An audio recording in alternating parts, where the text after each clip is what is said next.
Centro de Transporte Sustentable, Embark México presenta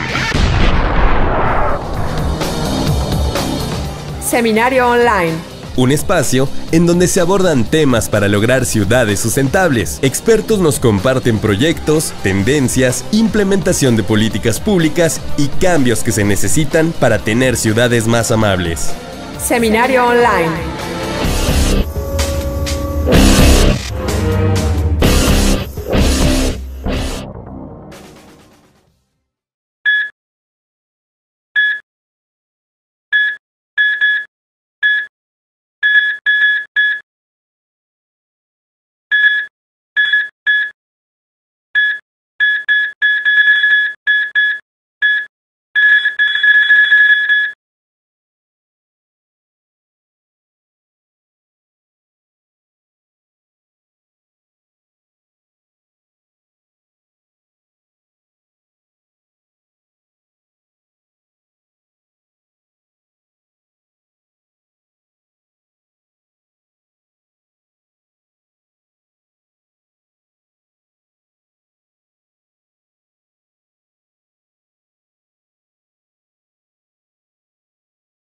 Muy buenos días a todos los que nos acompañan desde la Ciudad de México, desde otros puntos del país y también de Latinoamérica. Agradecidos como siempre que estén conectados con nosotros en el seminario de Embark México de todos los jueves. Hoy para conversar un tema que es misión de vida de todos los que estamos acá, en un seminario además especial porque tenemos la herramienta del video que no siempre solemos contar con ella, pero tenemos un panel especializado de primer nivel que nos acompaña, así que sentíamos la necesidad de tener un video donde todos ustedes pudieran verlos y escucharlos, por supuesto, ¿no?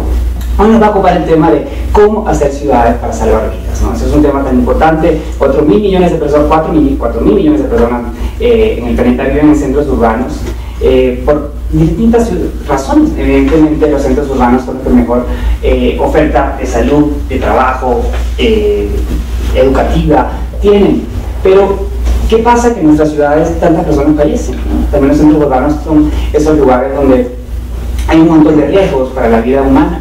Ese tema lo vamos a profundizar el día de hoy con un panel de expertos que voy a presentar en este momento. Por supuesto voy a presentar primero a las chicas, ¿no? Evidentemente, que son quienes van también a acompañarnos. Está Adriana Lobo, nuestra directora ejecutiva de Embark México. También está Laura Ballesteros, que es la autoridad para el nuevo modelo de movilidad de la Ciudad de México. Arely Carrión, de Visitecas. También tenemos un aristócrata, como le he dicho, que va a presentar, que está de Peatón. A Roberto Remes, de Ciudad Humana. Y también está Iván de la Lanza, que es el director para Cultura, Diseño e Infraestructura de la SEDEMA. Me lo aprendí. Muy bien. Sí, sí. Nos acompañan todos ellos para hablar sobre este tema. Y esto lo está más difícil que el mío. Sí. Y bueno, acabamos de iniciar el seminario con un video que justamente intenta resumir la gravedad del problema en México, qué está pasando en nuestro país para que tantas personas de alguna manera estén perdiendo la vida en colisiones, en accidentes viales. Y me gustaría darle la palabra a Adriana, a nuestra directora ejecutiva, para que nos hablara de esa visión de ciudad. De alguna manera, se habla mucho ahora, Adriana, del rescate de la escala humana, ¿no?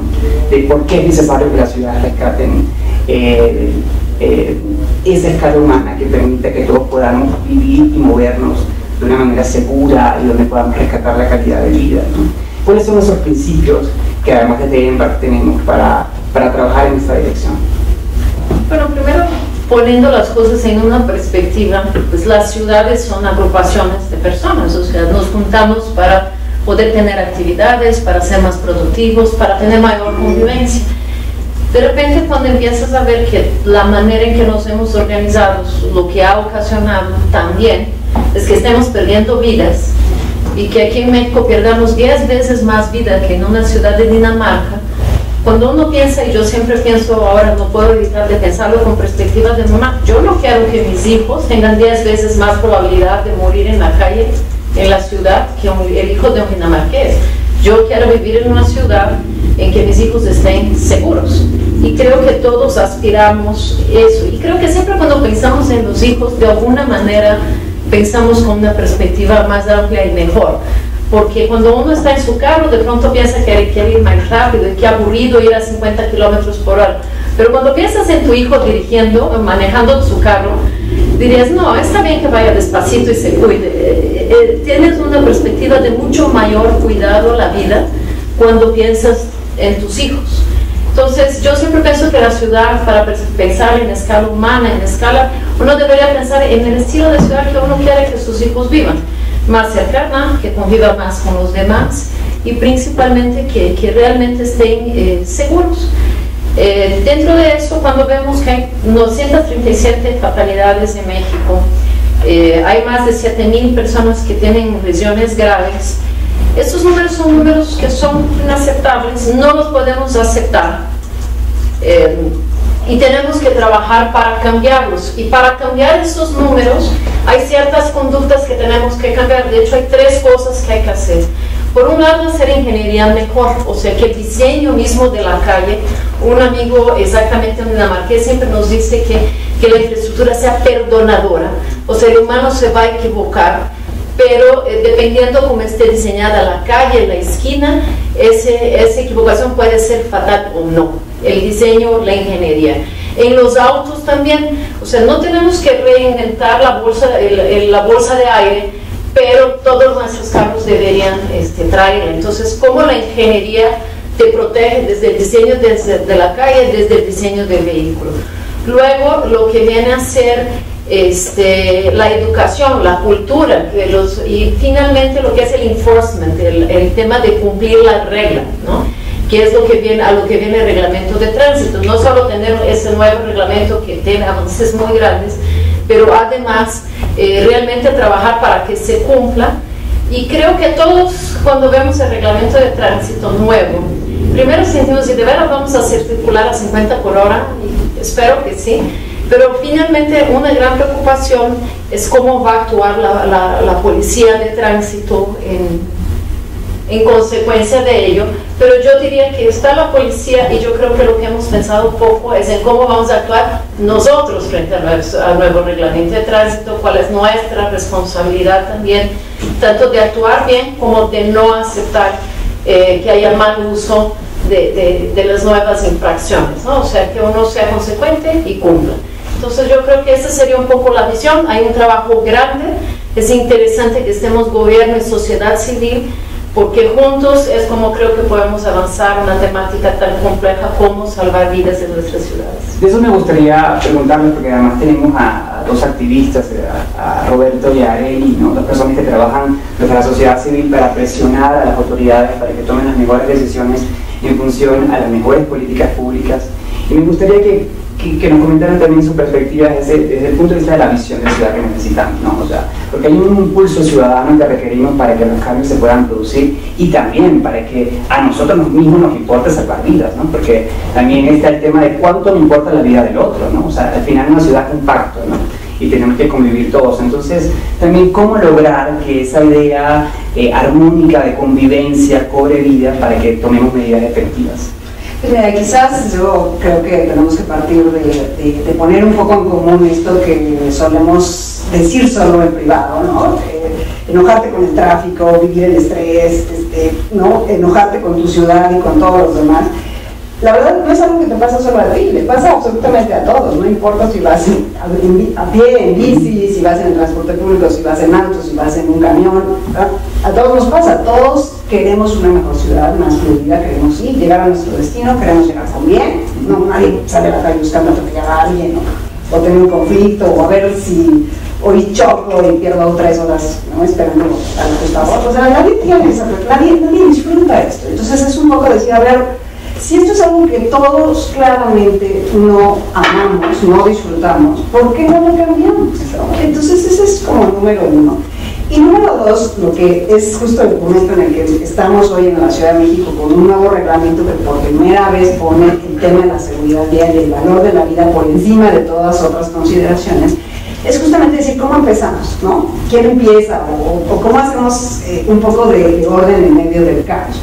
Y aquí lo que yo creo que es muy importante que empecemos a platicar entre nosotros y con la autoridad también, pues es que es justo, no podemos, la ciudad no tiene viabilidad si seguimos viviéndola con esta perspectiva como unipersonal, ¿no? Como mi bienestar digamos, un poco la lógica del coche y del laminazo y de la ganalle y pasarse el alto aunque no pases y demás, es un poco esa visión de yo veo primero por mí, mi interés personal, mi comunidad, mi asunto, y después eso producirá bienestar social. En la ciudad eso no ocurre.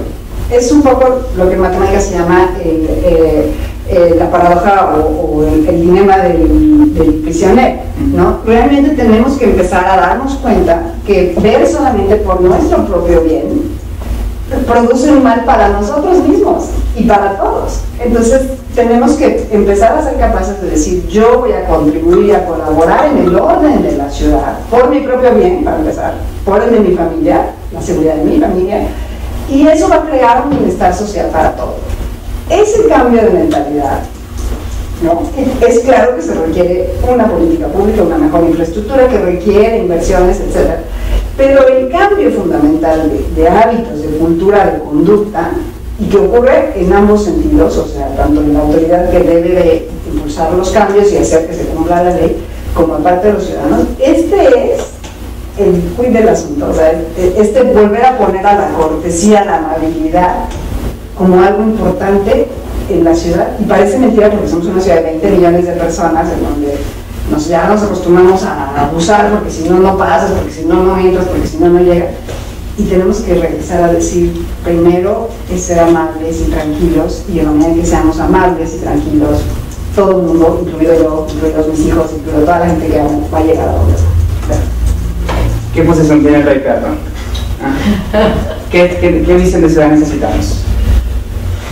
Es una ciudad basada en las personas, ¿no? Hemos hecho un enfoque de máquinas y que incluso, o sea, como sociedad, en la evolución de las sociedades contemporáneas, pues sí ha habido una adoración a la máquina, porque la máquina es el orgullo del ser humano, ¿no? Entonces ya no solo es el músculo del automóvil, sino son muchos otros músculos, ¿no? El músculo del cemento o de otras cosas. Entonces, hoy día el planteamiento es al revés, ¿no? Volteemos hacia la persona, es lo que nos va a permitir, bueno, salvar vidas, que es una cosa fundamental, pero también una mejor calidad de vida, ¿no? Y si nosotros analizamos cómo se siente la gente en el tráfico según su circunstancia, bueno, pues el peatón en muchas condiciones de estrés, pues va a estar preocupado, ¿no? O sea, tiene que cruzar en medio de un montón de coches que no van a cederle el paso. ¿Cómo está el ciclista? El ciclista es como los más contentos en toda esta historia, ¿no? ¿Cómo está el usuario del transporte público? ¿Cómo está el usuario del automóvil? Está también estresado. Entonces tenemos que ir cambiando todas estas cosas. O sea, nos hemos acostumbrado demasiado a lo que no funciona. Pero como, ¿no? O sea, es la vida cotidiana, ¿no? O funciona en tanto que vida cotidiana, pero pues no es correcta esa perspectiva, ¿no? Entonces, en el caso concreto de los accidentes de tránsito, bueno, pues si las estadísticas te están diciendo, e incluso si vamos a los casos que nosotros vayamos conociendo, etcétera, a ver, ¿qué pasó aquí? Falla en la infraestructura, exceso de velocidad, alcohol, falta de cinturón de seguridad, o, ¿no? ¿Cuáles fueron los factores que detonaron la muerte o la gravedad de las lesiones? La mayoría de los factores son evitables. Entonces, si la mayoría de los factores son evitables, pues vayamos a la raíz, y entonces todas las circunstancias similares se replantean, ¿no? El caso del cinturón de seguridad, que fue una perspectiva de los años 80 y 90, el ir adoptando la práctica, pues es una práctica que sí nos conducía a una reducción de los accidentes, y no de los accidentes, a una reducción de las lesiones y de las muertes, ¿no? Entonces, la incorporación de bolsas de aire, pues también es como parte de la evolución, ¿no? Estos elementos, pues bueno, los replicas y los sigues utilizando en todo momento. Si reducir velocidades, si acotar intersecciones, si reducir radios de giro, si iluminar, si quitar puntos ciegos, si, ¿no? En mil cosas que están en nuestro checklist de lo que hay que hacer, las hacemos en todos los puntos, ¿no? Pues seguramente, o sea, las hacemos con visión cero, pero si la meta de cero no la alcanzamos, pues estamos muy cerca, ¿no? Claro, hablamos precisamente de la visión cero. Además tenemos a Laura, que es gobierno, y también a Iván, que trabajan en el tema y que diseñan las políticas públicas, que ejecutan esas políticas. Laura, ¿cuál es la perspectiva? ¿Cuál es la importancia de la visión cero para salvar vidas en nuestras ciudades? Bueno, primero es un reclamo de la comunidad, de la sociedad. Creo que algo que al gobierno le ha hecho falta en los últimos, al menos yo creo que 20 años, es caminar a la velocidad de la que caminaron los cambios en la ciudad. Y conforme fueron sucediendo, pues hubo algún tipo de reacomodo a nivel administrativo, pero creo que hoy todavía estamos en construcción de, si nosotros queremos comenzar a hacer política pública especializada en materia de movilidad, de seguridad vial y de bici, como es el caso del Iván, necesitamos áreas especializadas. La bicicleta avanzó rápido. Esa parte, digamos, que comenzó a tener su área administrativa y hoy la tenemos. Pero hay otra gama de acciones, como es la seguridad vial, la movilidad de peatón, por ejemplo, que requiere de política pública especializada. Ahora también CTS conoce muy bien el tema, donde vamos a hacer la política pública especializada para integrar los sistemas de transporte y de movilidad, porque al final todo esto va tejiendo y aportando hacia la visión cero. Si yo quiero que el gobierno ejecute política de visión cero, requiero de un espacio que lo genere, requiero de burocracia especializada y requiero sobre todo de recursos para que se puedan implementar una visión cero. Y bueno, aquí los expertos nos lo dirán con más puntualidad, pero requiere de un marco jurídico y legal ad hoc a la disminución de muertes, atropellamientos y lesiones. Requiere también sin duda de infraestructura, que empecemos a condicionar las calles precisamente para evitar las muertes que son evitables y las lesiones que son evitables. Y número 3, requiere sin duda también de coordinación interinstitucional. Este es un esfuerzo que se debe encabezar desde el alcalde en este caso, o el jefe de gobierno, el nuestro, etc. Y esto es algo que vamos a comenzar a hacer en la Ciudad de México. El jefe de gobierno tiene como prioridad impulsar la visión cero, tomando la voz de la comunidad y de la sociedad civil organizada y experta. El primer paso, sin duda, fue la Ley de Movilidad de la Ciudad de México, que marca esta visión hacia dónde va a ir la ciudad en términos de movilidad. 2, se está ejecutando ya la promulgación de este reglamento de tránsito, construido también de la mano de todos, con principios de visión cero, con innovaciones pues muy claras y muy complicadas para una ciudad como esta, ¿no? Prohibir la vuelta a la derecha continua, creo que pudimos haber soñado con eso y no creer que pudiera pasar. Disminuir las velocidades máximas, comenzar a generar zonas 30 de tránsito calmado, aumentar las multas a quienes están hablando por teléfono, comenzar a blindar mucho más el programa de Conduce sin alcohol. Yo creo que son medidas que nos ayudan a empezar a avanzar. ¿Y qué es lo que está pendiente? Yo te diría 2 cosas fundamentales en materia de visión cero, porque hoy el compromiso de Mancera es clarito y nos ha dado la instrucción a todos los que estamos en gobierno. ¿Qué falta? Empecemos a generar mayor infraestructura. Es ahí donde está, creo que, el principal compromiso por parte del gobierno, para que entonces el 70% de los atropellamientos que se dan no se den, perdón, que el 70% de gente atropellada no se den en zonas donde no hay infraestructura para ellos, ¿no? Este porcentaje es lo que a mí más me preocupa, porque hoy tenemos el número de atropellos que tenemos en zonas donde no hay infraestructura. Eso es una responsabilidad. Y perdón, con eso terminaría. El número 2, que creo que es fundamental, tenemos que reacordar cómo nos vamos a mover en esta ciudad. Hay la necesidad de un nuevo pacto de movilidad, ¿no? Sí, un acuerdo, si no queremos llamarlo chatear la palabra pacto, ¿no? Pero, porque está ya un poco manoseada, pero lo que necesitamos hacer es eso. Hay que volver a acordar entre todos cómo nos vamos a mover. Tal vez un nuevo contrato social, si lo queremos llamar así, porque esta ciudad sin duda ha cambiado, requiere de condiciones distintas y no va a seguir como estamos hasta el día de hoy, infraestructurando. Claro.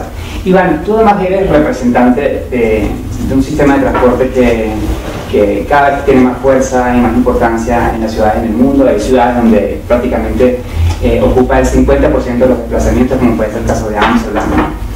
Porque la bicicleta simboliza una pacificación, simboliza muchas cosas, ¿no? Háblanos un poquito también de la importancia de la bicicleta para esa visión cero, ¿no? Y para esa visión de ciudad donde la vida se respete, donde la vida esté de alguna manera protegida, ¿no? Por todos los factores. Pues sí, mira, creo que precisamente la bicicleta ha sido un instrumento de participación ciudadana que justamente surge además desde la participación ciudadana y después se retoma por gobierno para ser instrumentada realmente como un programa, como programas y políticas públicas, pero la esencia es un instrumento de participación ciudadana que como resultado nos da una visión de ciudad, ¿no? Empieza a generar participación y empieza a generar qué ciudad queremos, ¿no? Oye, quiero una ciudad más tranquila, con un tránsito mucho más tranquilo, con menos velocidades de circulación, quieres más áreas verdes, descubres nuevos puntos en tu ciudad.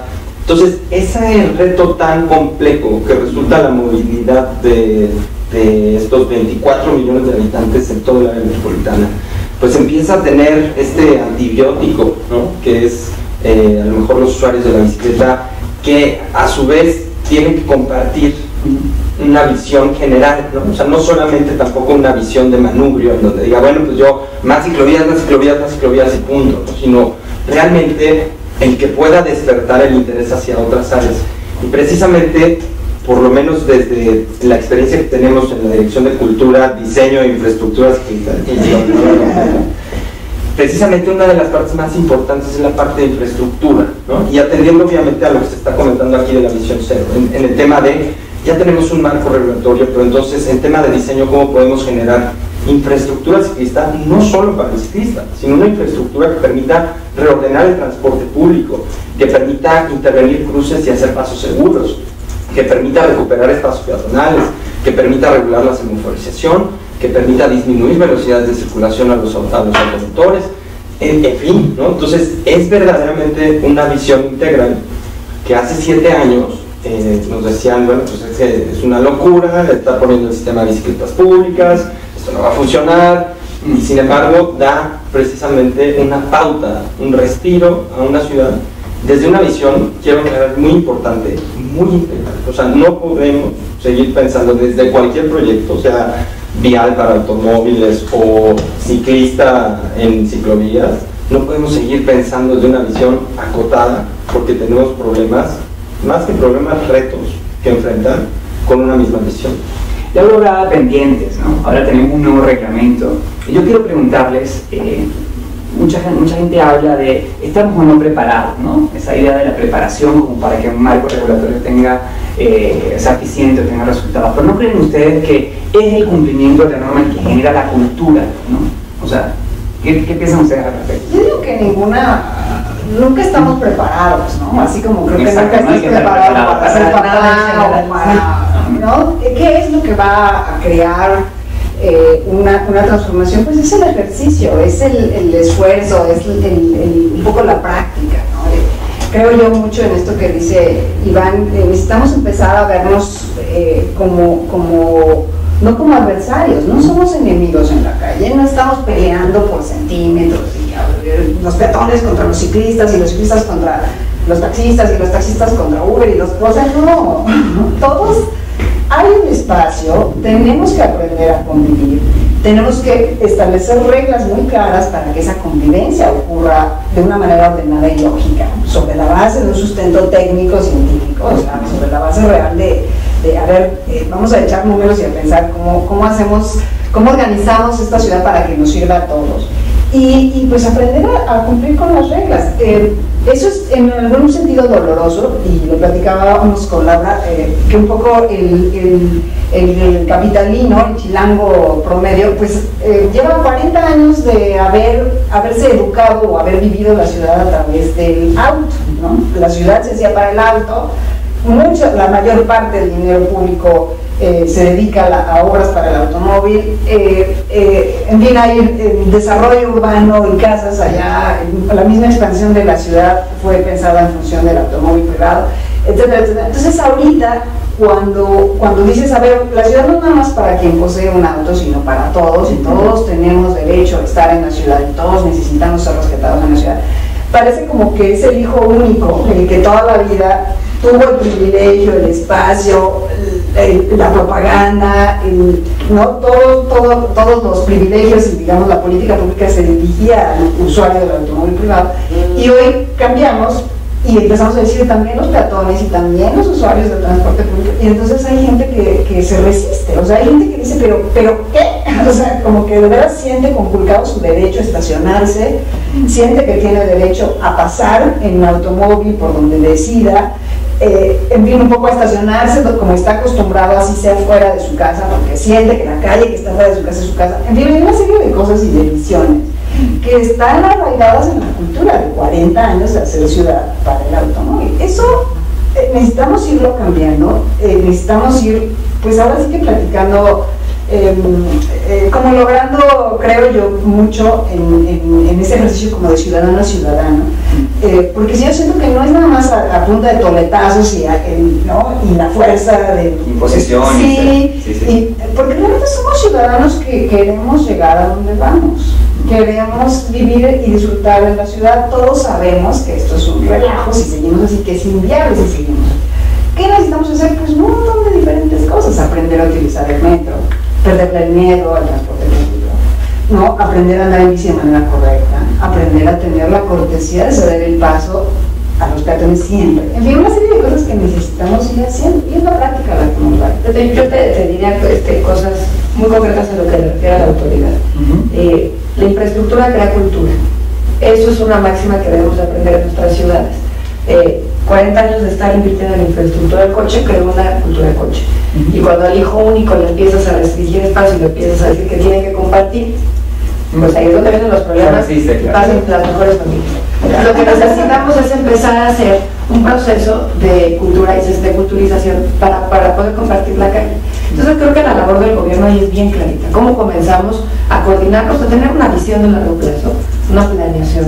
De pronto esta labor de planeación en la ciudad es tan difícil por parte del gobierno porque todo el mundo está metido en su coyuntura, que planear es complicadísimo. Tener un área de planeación es fundamental.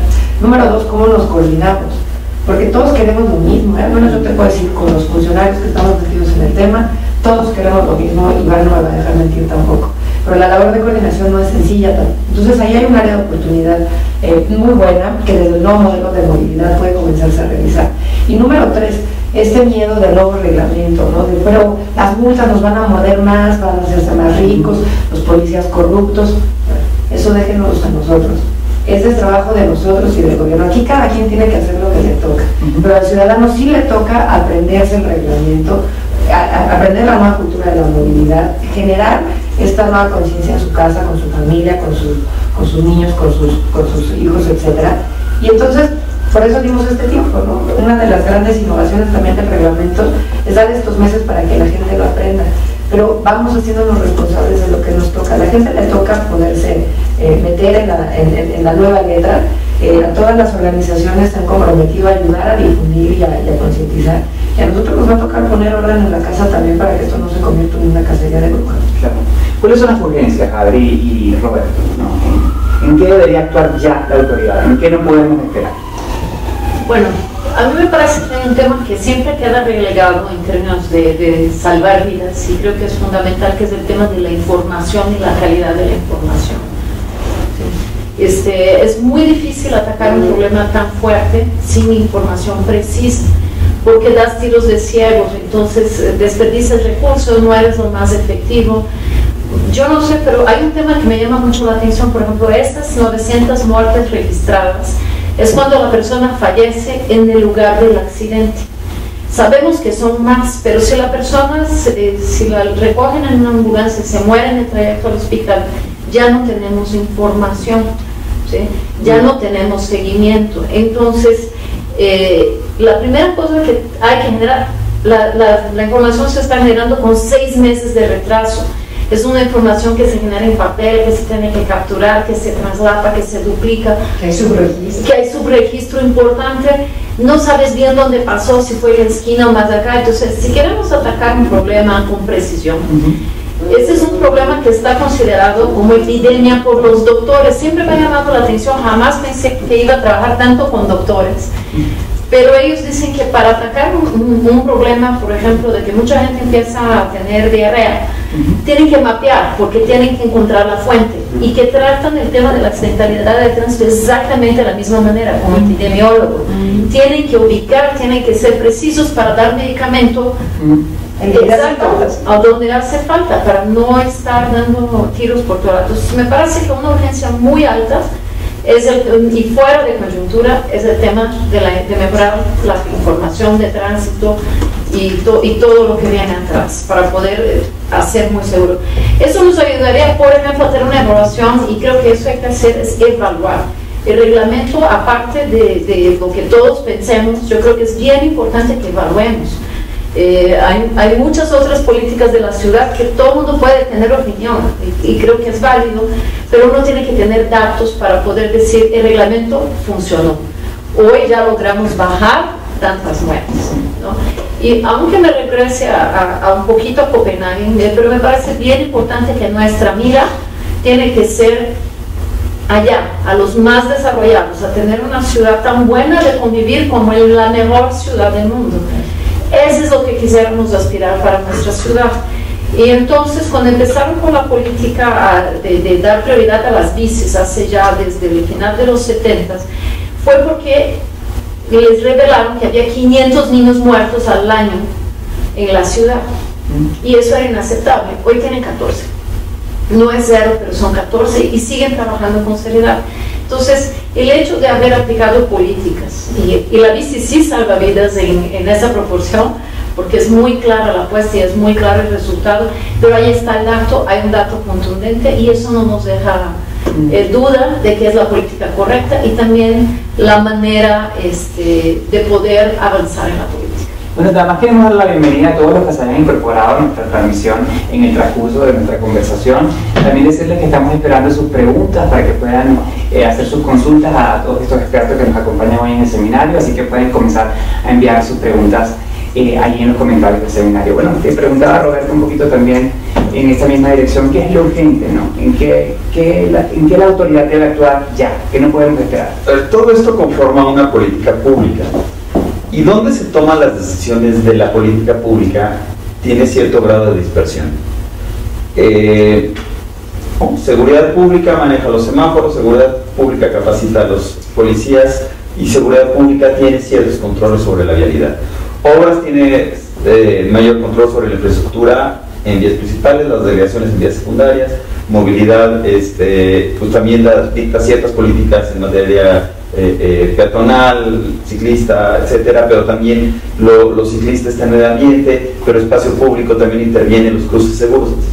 Todo esto lo que nos dice, y que además es lo mismo que se plantea a nivel nacional, es necesitamos una agencia nacional de seguridad vial y a nivel local también necesitamos que los estados conformen agencias estatales de seguridad vial y que en estas agencias se den todos estos procesos de evaluación de sistematización, coordinación. Seguramente no todas las funciones estarán a cargo de esta agencia, pero le toca coordinar. Y le toca también la relación con la sociedad, ¿no? O sea, la sociedad en donde se ha ganado terreno en materia de seguridad vial, la sociedad ha sido clara, ¿no? La participación, lo que estamos haciendo y lo que no vemos, que también se está haciendo, porque en todas las escuelas hay padres de familia preocupados y entonces ellos mismos participan en ordenar el tránsito, todos estos esfuerzos que están aislados y que no llegan a hacer tanto ruido en la ciudad o en el país, también hay que incorporarlos en toda esta dinámica, ¿no? Entonces yo diría que sí, uno de los temas urgentes es tener agencias estatales y nacional, y también diría que en la evaluación necesitamos incorporar el tema del presupuesto. O sea, el presupuesto hoy es algo, me dice que es importante terminar el circuito interior, ¿no? O sea, si sí o si no, esto debe tener un soporte detrás de costo-beneficio, el costo de no hacerlo, ¿no? Este tipo de cosas. Entonces, a vialidad sí estoy dispuesto a hacerlo de tal o cual manera, y lo tomo como criterio y no lo tomo como evaluación costo-beneficio, no lo tomo como una evaluación del recurso que invierto. Pero cuando voy a hacer transporte sustentable, estoy sometido a evaluaciones más profundas. Y cuando voy a hacer intervenciones para peatones, pues apenas vamos empujando por ahí, ¿no? Entonces, todo esto también nos tendría que llevar a una nueva manera de ver los presupuestos, ¿no? O sea, el presupuesto tiene que estar enfocado a la vida, tiene que estar enfocado a la salud, a la educación, ¿no? Y resulta que también en estos temas vamos participando, ¿no? Con el tema de seguridad vial.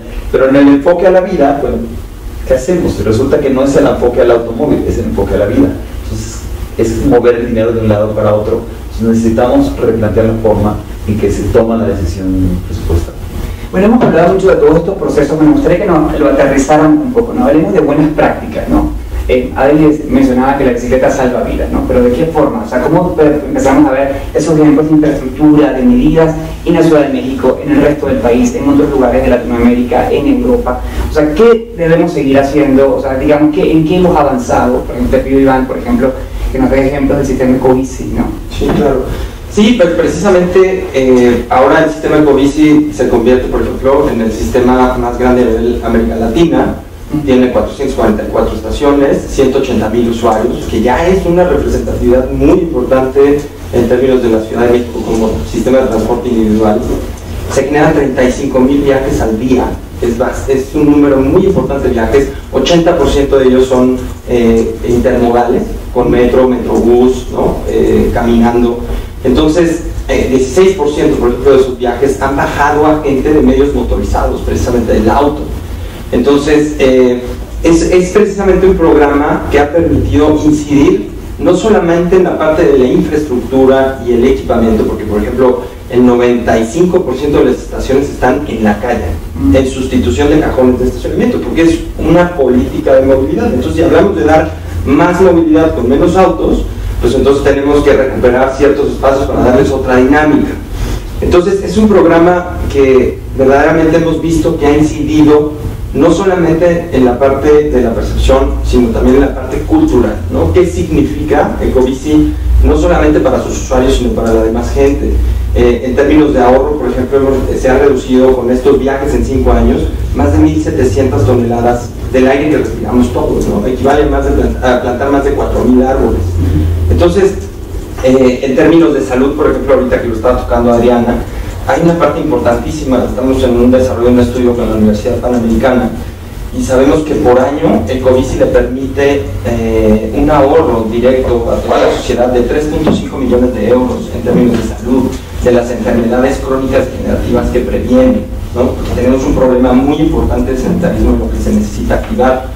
Y esto en paralelo con toda la estrategia completa de movilidad en bicicleta que incluye las ciclovías, los biciestacionamientos, los paseos dominicales, la biciescuela, que es fundamental, pues creo que nos permite precisamente ir cerrando el ciclo para ir generando una nueva visión y sobre todo irle dando un tema de prioridad nacional, ¿no? O sea, no la bicicleta, sino en términos de lo que estamos hablando, que es la accidentalidad, ¿no? ¿Por qué necesitamos más bicis? Pero también en paralelo más cultura de quien esté manejando esa bici, así como manejaría un tráiler o como manejaría un autobús, ¿no? Entonces, ¿cómo hacemos para que López Dóriga pasado mañana, en lugar de poner las mangas del chaleco, pues esté hablando de números de accidentalidad y por qué es importante que cuando vayamos a construir una ciclovía, pues la señora que está enfrente nos diga: oiga, pues sí, ya entendí que en este sentido esta infraestructura puede prevenir accidentes, no solamente un carril para las bicicletas, sino me permite que mis hijos puedan caminar de manera más segura, ¿no? Claro. Entonces, precisamente un poco ese es el tema. Bueno, yo tengo algo que... Sí, quisiera darle la palabra a Laura, justamente porque hay un tema que es noticia, que son los pasos seguros, ¿no? O sea, el gobierno ha decidido intervenir 54 cruces, donde ya se ha comprobado que hay un alto índice de accidentalidad, donde ha habido muertes, donde ha habido accidentes, y eso es una práctica en la que tenemos que seguir avanzando, ¿no? Sí, bueno, hay varios pendientes, bajándolos al nivel de piso, como bien lo decías, en esta agenda tan importante. Yo primero te diría que Pasos Seguros es un programa exitoso por la coordinación interinstitucional que tiene. En cada área está poniendo de su expertise y de su gestión para poder llevar a cabo un programa que sin duda no tiene precedentes en la ciudad en términos de movilidad y de seguridad vial. Tenemos también el reto de empezar a implementar zonas de tránsito calmado. Yo te diría que ese es el siguiente paso que hay que empezar a dar dentro de una visión cero. Número 2, tenemos que caminar hacia la implementación de la calle completa, no como una opción, sino como una cotidianidad en toda la infraestructura y obra pública de la ciudad, y ese tiene que ser el tercer reto de visión cero. Y número 4, yo te pondré de manera muy clarita, tenemos que hacer ya válido y ejecutable el Consejo Asesor de Movilidad de la ciudad, porque justamente ahí, presidido por el jefe de gobierno, con las dependencias participando y con la participación de la sociedad civil, es el lugar donde vamos a empezar a hacer transversal la política, a tomar las decisiones, a analizarla, a gestionarla. Claro. De pronto, pues se nos pasan detalles bien sencillos que de tener sentado allá el paladín de ese tema, pues no se nos va a ir porque lo va a defender. Entonces requerimos esta coordinación y creo que el Consejo Asesor en términos de política transversal y de gestión sería fundamental. Yo quizás agregaría como dos cosas que pienso que son como muy importantes de retomar, que son un éxito y que tenemos que replicar, no nada más en Ciudad de México, sino en otras ciudades mexicanas. Son dos. Una, realmente poder comunicar, poder valorar y comunicar que invertir en movilidad sustentable es un buen negocio, ¿no? Es un buen negocio para quien tiene su tienda, digamos, en estos espacios. Estamos viendo, por ejemplo, el ejemplo de Madero Peatonal, que es la calle de retail más importante de América Latina. Caminan cerca de 500,000 de personas todos los días. En fin, tiene la inversión que se hizo, los millones que se pusieron en esta calle han redituado en ventas a quien tiene sus propiedades allí de una manera espectacular con muy poquito dinero. Claro, aquí es muy importante empezar a valorar esta otra cuestión que a mí me parece clave, que es empezar a poner el dinero público en donde más rinde, ¿no? Porque no nada más es cómo genera beneficios económicos concretos a quien vive o quien comercia en estos lugares, sino muy específicamente cómo ofrece oportunidades de cultura, de salud, de activación física, de convivencia, cómo mejora la seguridad pública. Y entonces cuando las empiezas a sumar y las pones todas juntas, te das cuenta perfectamente que hemos venido desperdiciando los recursos escasos que toda ciudad tiene en ponerlo en la cosa que más nos cuesta, que más problemas nos produce y que menos resultados nos da. No podemos seguir invirtiendo el dinero federal, el dinero de las ciudades en el automóvil privado, porque simple y sencillamente no nos lleva ya a ningún lado. Nos produce contaminación, accidentes, muertes, congestión, pérdida de tiempo, calidad de vida, sedentarismo, obesidad. No podemos seguir invirtiendo así, tenemos que invertir de otra manera. Número uno, entonces sí, poner muy claramente frente este tema y decir, esto nos conviene a todos, porque esta inversión pequeña nos da un rendimiento gigantesco y nos sirve a todos de una manera democrática. Y la segunda cosa que creo que ha funcionado muy bien en la ciudad, en los casos en los que ha ocurrido, y que debe de hacerse cada vez más claro, más eficiente, y que debe reproducirse en otras ciudades, es la participación ciudadana, ¿no? Los ciudadanos no somos solo usuarios, solo electores, solo consumidores. Nosotros somos sujetos de derecho, queremos participar de la vida de la ciudad, de la toma de decisiones. Hay un déficit democrático de cómo se deciden estas cosas, un poco porque tenemos estos malos hábitos, esta poca información, muchas ideas preconcebidas sobre la movilidad que tenemos que superar. Incluso muchos miedos, hay gente que dice, no, yo no camino porque qué tal que me asaltan, ¿no? O qué tal que no, o sea... O en la bici, ¿no? Me monto en bici porque... Sí, porque todas estas cosas pues necesitamos hacer la tarea tanto el gobierno como otros ciudadanos para mejorar, para educar, para acercar información y demás. Pero es también muy claro que necesitamos aprender a hacer ciudad con los ciudadanos, ¿no? O sea, los ciudadanos somos pieza clave de cómo se hace la ciudad, o sea, no, porque vamos a estar usando el sistema de transporte público, porque somos quienes vivimos en la ciudad, somos los que vamos a andar en bici o a caminar. Entonces, ese es, digamos, está muy clara en la propuesta desde la Ley de Movilidad del Consejo Asesor, pero sí necesitamos ir creando instrumentos, creando observatorios, formas de participación y que efectivamente permita que la ciudad sea hecha por sus ciudadanos. O sea, este ejemplo ahora del reglamento de tránsito nuevo de la Ciudad de México me parece como un caso muy claro, exitoso de cómo una sociedad civil muy comprometida, empujante, organizada, pudo lograr una normativa en función del bienestar, digamos, de la ciudad. Pero ¿qué pasaría si en lugar de que las decisiones de dónde se pone el dinero, dónde se hace la obra, cómo se hace o no se hace Avenida Chapultepec, cómo se hace o no se hace el deprimido de Mixcoac, todas estas cuestiones las podemos decidir y participar claramente como ciudadanos? Serviría mejor la obra y estaríamos más contentos todos. Por supuesto. ¿Cómo logramos hacer eso? Es un desafío, es un debate, pero necesitamos empezar a caminar hacia... Se nos empieza a acabar el tiempo, nos llegó una pregunta, le pido a mi equipo de producción, ahí está, nos llegó una pregunta ¿Creen que la regulación de la cultura de la movilidad y las acciones para la visión cero deberían aplicar a la autoridad municipal, estatal o federal? ¿Quién ustedes gustaría responder? Aquí hay trabajo para todos, afortunadamente. Aquí hay trabajo para todos, ¿no? Y es más, yo creo que la cultura de la movilidad en términos de regulación, estábamos hablando de la agencia federal, o sea, hay cosas, por ejemplo, tener o no tener. Por ejemplo, Colombia, una de las veces que estábamos promoviendo, llegó el ministro de Transporte y dijo, en este país ya no pueden haber más carros sin bolsa de aire. No se puede vender ya ningún modelo sin bolsa de aire. Eso es de nivel federal. Hay una cantidad de acciones que necesitamos hacer. Realmente tenemos que tener algún tipo de regulación a nivel federal. A nivel estatal, hay mucha diferencia entre lo que está entre estados y municipios, estado por estado de México. Entonces, no, esto sí no es parejo.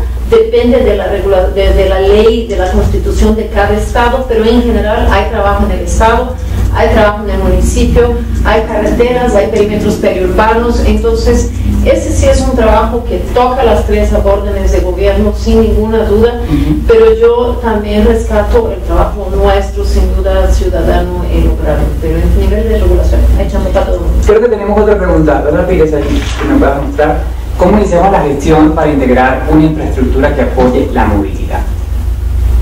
Bueno, yo creo que una de las cosas que tendría que añadir a lo que a la pregunta anterior y a lo que acaba de decir Adriana es la formación de capacidades.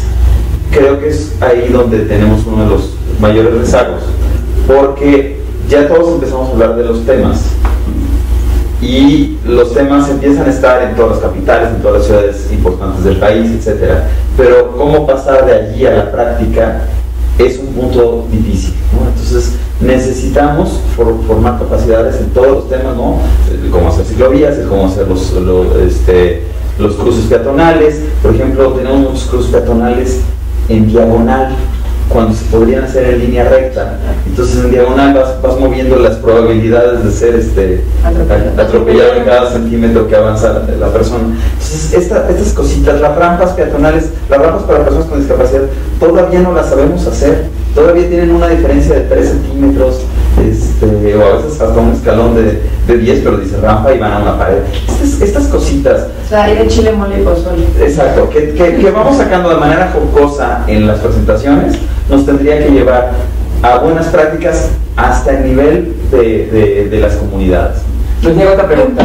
Es que en este tema en específico creo que vale totalmente la pena, para que vaya de chile, mole y pozole, comenzar a trabajar en normas y lineamientos basados en las mejores prácticas que puedan ser impulsados desde el gobierno central, pero replicados así en delegaciones, con los ciudadanos, pero con la iniciativa privada del ciudadano de su propio bolsillo quiere también hacer intervenciones. Creo que hay que generarlo. Por eso me parece que el reto de gestión está en mejorar la participación ciudadana.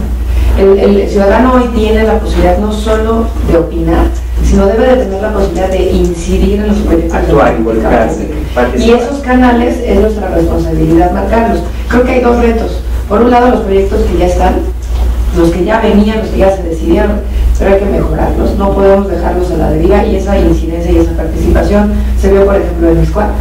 Y número dos, los que siguen, la visión, la que apuesta al futuro y la que tiene que poner muy clarita la mira en qué tipo de proyectos no queremos, para entonces empujar los que sí debemos, ¿no? Bueno, antes de irnos a ver un video muy importante que queremos proyectar, nos llega otra pregunta.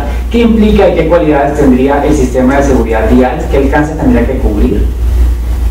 Yo digo que necesitamos muy claramente cosas a nivel federal, como bien comentaban, no hay una norma sobre la seguridad en los vehículos o una norma que esté acorde, digamos, con lo que sugiere la Organización Mundial de la Salud y lo que se ha probado que es el deber.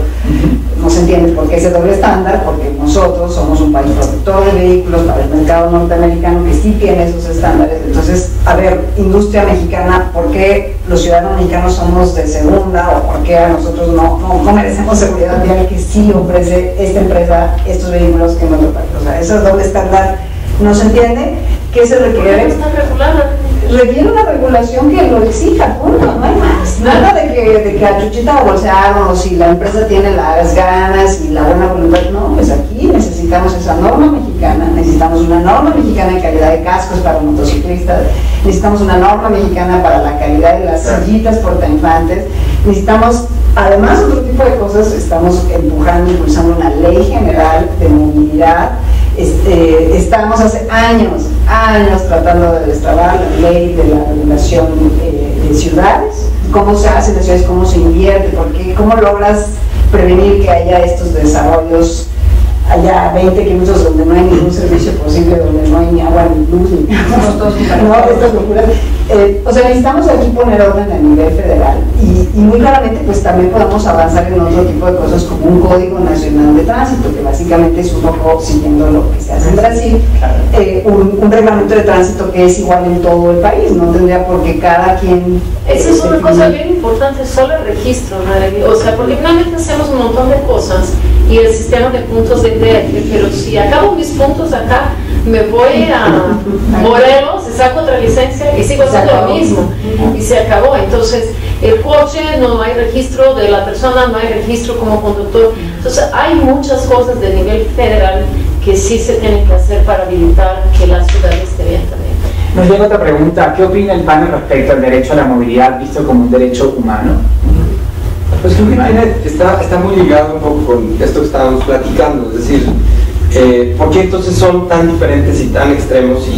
Y nos vamos a los ejemplos a nivel nacional, pero aquí en la misma ciudad, pues, Polanco versus, ¿no?, Anzures, y Condesa versus Doctores, o Roma versus Doctores. Entonces, exacto, o Milpalta, en donde hay un respeto a la bicicleta fenomenal. Yo me he caído en Milpalta y el microbús frenado se ha bajado y me ha dicho estás bien, y es impresionante, ¿no? Entonces, ¿por qué no tenemos esta misma visión? ¿Cómo generamos? Insisto, ¿no?, la bicicleta como un instrumento más. Hay muchos instrumentos de participación, los tenemos que ir descubriendo, ¿no?, como sociedad, pero uno de ellos ya está descubierto, que es esto, y con esto generar una visión común, y con esto hacer la efervescencia para exigir regulaciones comunes, porque si hoy en día no se exigen, entonces la verdad, porque mi tía piensa bien diferente de lo que pienso yo, ¿no? Entonces yo cada vez que hablo con ella, pues trato de incidir y trato de, ¿no?, pero pues ella sigue bajo otra visión diferente y pareciera que vive en una ciudad completamente distinta, y vivimos hasta eso bastante cerca. Entonces el tema es cómo vamos, a través de qué instrumentos vamos generando para también, pues, que el derecho a la movilidad sea entendido como un derecho fundamental, humano, y que a todos nos debe de importar en la medida en la cual nos da una mejor calidad de vida y nos permite salvar vidas. Claro. Cuando discutimos la ley de movilidad, ese fue uno de los primeros aspectos a abarcar, porque por un lado la visión de la izquierda más radical quería que fuera una prerrogativa, no un derecho. La diferencia entre uno y otro es que la prerrogativa te lo otorga el gobierno, el derecho naces con él, es innato, y el gobierno entonces está obligado a observártelo y a garantizártelo. Fue una pelea dura, de hecho hubo una ruptura importante entre ciertos legisladores con el tema, porque insistían que debía de ser, insisto, prerrogativa y no derecho. Tenían miedo con el asunto de la libre manifestación, que está demostrado que una cosa, cuando los derechos de tercera generación no se anteponen con los de primera generación y mucho menos se complementan, etc. Pero este era el miedo, y esas son las cosas que hay que discutir en la ciudad, que no nos debe de dar terror hacerlo, y llegar a un acuerdo. Se termina generando como derecho, y esa fue la pelea más importante, porque queremos que el gobierno se responsabilice de ello, en gasto. La nueva pirámide obliga al gobierno a comenzar a gastar ahí, y la observancia ciudadana es fundamental para eso. Claro. El derecho a la movilidad también está ligado al derecho a cómo me muevo, a moverme, ¿no?, a cómo decido moverme, ¿no? Entonces, los cochistas deciden moverse en coche y están en su derecho a hacerlo, ¿no? Pero ¿cómo convencerlos también de que hay otras formas de hacerlo? Yo no sé si hay solo convencer. Mira, nosotros hicimos una serie de encuestas. Cada vez hay que estudiar más el comportamiento de la gente y entender una manera. ¿Y qué quiere la gente, ¿no?, en su sistema de movilidad? No sabes cómo sale seguridad de una manera importantísima. No solo seguridad vial, seguridad de no ser asaltado, de no ser acosado. O sea, es un concepto muy amplio. Las personas quieren sentirse seguras, luego quieren tener flexibilidad, y finalmente eso de la rapidez y la parte que en ingeniería en general vemos. Cuando vemos esa pirámide de lo que la gente aspira a tener, uno mira, sí tengo que tener muchas opciones, pero también la ciudad tiene que empezar a darme una indicación. Yo realmente no creo que hay gente más civilizada que otra, porque nosotros mismos nos portamos diferente dependiendo en qué ambiente estamos.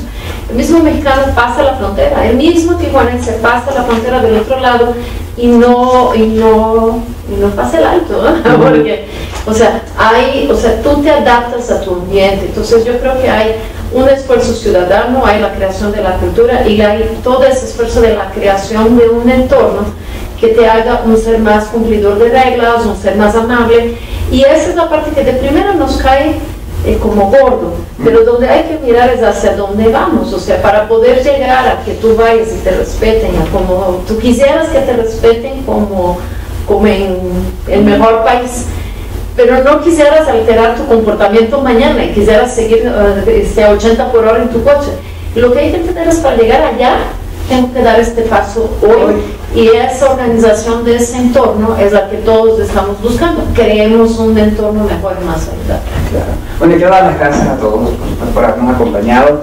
Por favor, no se desconecten porque tenemos un video muy interesante para todos ustedes y al regreso una información que también les va a gustar mucho, así que no se retiren. Ya venimos.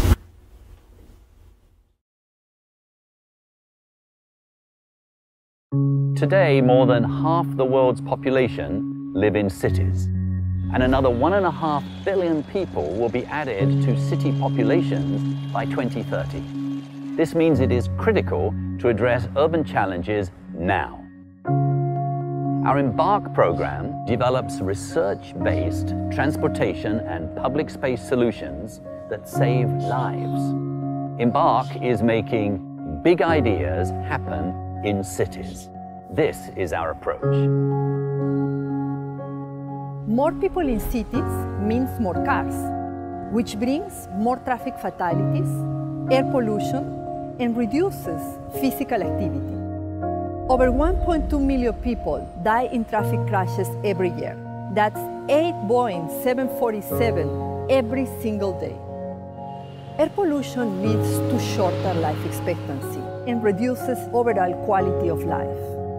EMBARK is helping cities to be safer by design. Through better urban planning and transport, traffic fatalities can be reduced, while also providing cleaner air to breathe and healthier, active ways to get around.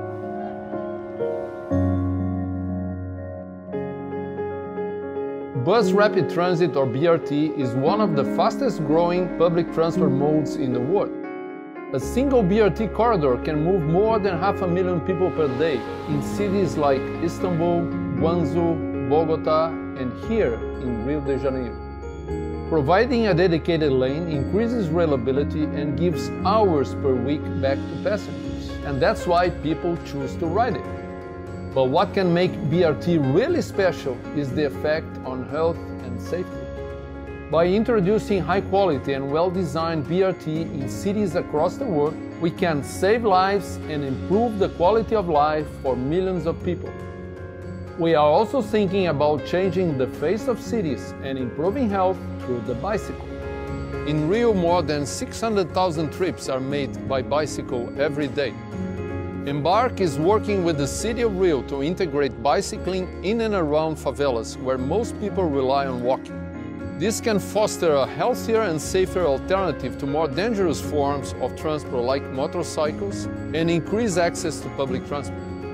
By building streets for cyclists and low traffic speeds, we can improve safety, help residents be physically active, and cut down on the air pollution and emissions from vehicles.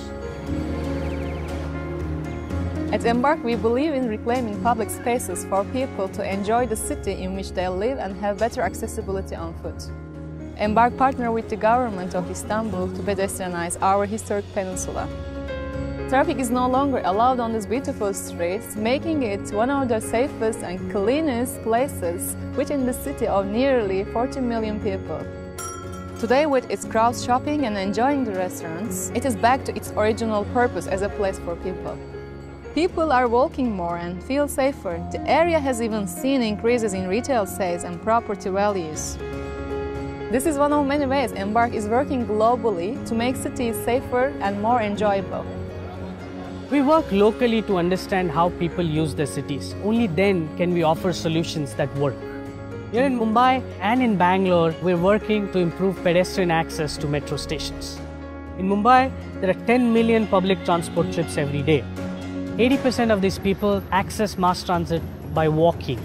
We are working to improve conditions for pedestrians by providing safer footpaths, wider footpaths, raised crossings, and medium refuge islands. We also found ways to improve auto rickshaw services.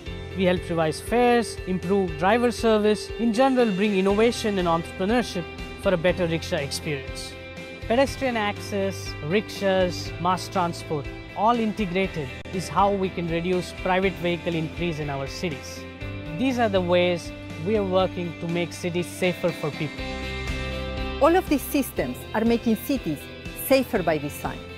Our approach to health and road safety is evidence-based. Reducing the number of trips by automobile while prioritizing streets for people makes cities safer. And so we work to redesign streets and public spaces, give people better mobility options, and improve mass transport.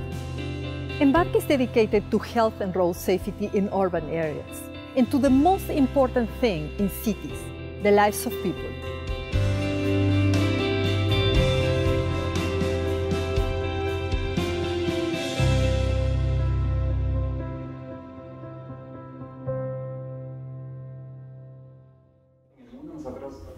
Es nuestra misión en Embark cambiar las cosas, cambiarlas para mejor. Queremos nuevamente agradecerles a nuestro panel por habernos acompañado en este seminario de cómo salvar las vidas en nuestras ciudades, a Laura Ballesteros, la autoridad para el nuevo modelo de movilidad de la Ciudad de México, a Ariel Carrión de Visitecas, nuestra directora ejecutiva, a Adriana Lobo, también a Roberto Remes, a nuestro rey peatón de la Ciudad de México. Y ahí va a darle la lanza, a ver si otra vez lo digo bien. Director de Cultura, Diseño e Infraestructura Ciclista de la Serena. Perfecto. Y no nos queremos despedir sin darles una información muy importante para nosotros, porque en Embark estamos preparando una gran fiesta, la idea es una gran fiesta ciudadana sobre ciudades, para el encuentro, para la reflexión, que es nuestro Congreso Internacional de Ciudades y Transporte. Ven que ya digo ciudades porque antes era un congreso únicamente dedicado al transporte, y esta vez cubriremos el tema ampliamente. Tenemos a dos grandísimos invitados magistrales que además no pueden perderse, como Sam Adams, el exalcalde de Portland, y también a Jordi Hereu, exalcalde de Barcelona, dos expertos importantísimos que vendrán a la Ciudad de México a compartir sus experiencias con nosotros. Habrá muchísimos más invitados, muchísimas organizaciones aliadas, Visitecas entre ellas, por supuesto, y Ciudad Humana, y bueno, estaremos allí el 12 y el 14 de octubre en el Water Center de la Ciudad de México. Es un encuentro en el que ya pueden asistir, ya pueden comprar sus boletos y ya pueden ir reservando esta cita con la ciudad. También tenemos rápidamente el LUTP, que será este año en Lima. Están todos los preparativos ajustándose para poder anunciar las fechas, pero queremos ya anunciarles que muy pronto, a finales de este año, será el LUTP, y por supuesto no dejarlos de invitar para nuestro próximo seminario, que será el 17 de septiembre. Tendrá como tema eficiencia energética en edificios de la Ciudad de México. También contaremos con un panel de discusión, así que no se lo pueden perder. Ya se nos acabó el tiempo, estamos súper bravos, pero muchas gracias a todo el equipo de producción que nos preparó este estudio aquí en Embark, en Coyoacán, para que este seminario pudiera realizarse. Muchísimas gracias y que tengan el mejor día posible. Chao. Chao. Chao. Concluimos esta sesión, pero puedes revisar nuestra programación y seminarios anteriores en nuestra página movilidadamable.org. Y síguenos en Twitter, @EmbarkMX, Facebook, CTS Embark México. Seminario Online, un espacio para compartir el conocimiento. Centro de Transporte Sustentable Embark México.